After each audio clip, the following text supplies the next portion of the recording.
Je vais vous parler de l'expérience d'Alès. Alors Alès, lorsque le décret-loi est sorti, bon, nous on ne l'a pas attendu plus que ça, mais lorsqu'il est sorti, l'analyse qu'on en a faite, ça a été de dire, pour nous, donc 1700 agents, Alès et Aglo, puisque c'est mutualisé, pour nous c'est une opportunité managériale pour donner un autre élan au dialogue social, pour mieux prendre en compte les problèmes de santé au travail, pour agir sur la santé et très accessoirement pour travailler sur l'absentéisme.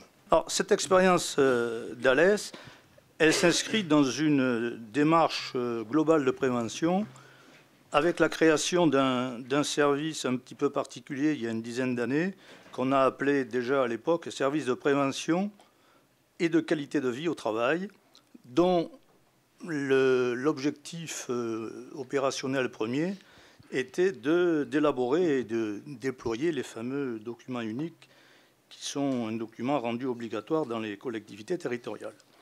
L'originalité de ce service, c'est qu'on ne l'a pas rattaché à la DRH, on l'a rattaché à la direction de prévention des risques, laquelle direction s'est amendée d'une autre étiquette, puisqu'elle gérait les risques financiers, les risques juridiques et les risques industriels. Le quatrième volet de cette direction, c'est le risque santé au travail.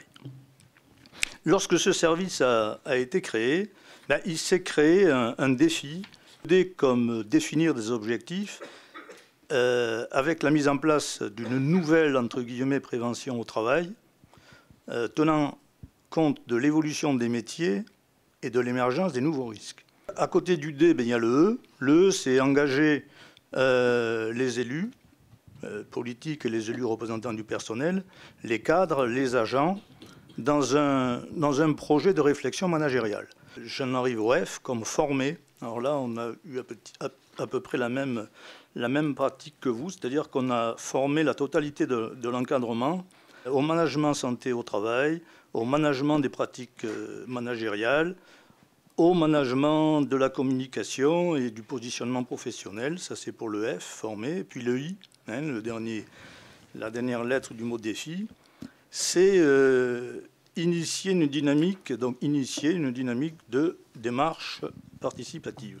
Donc tout ça pour vous dire quoi? Pour vous dire qu'on a inscrit tout ça dans une démarche managériale.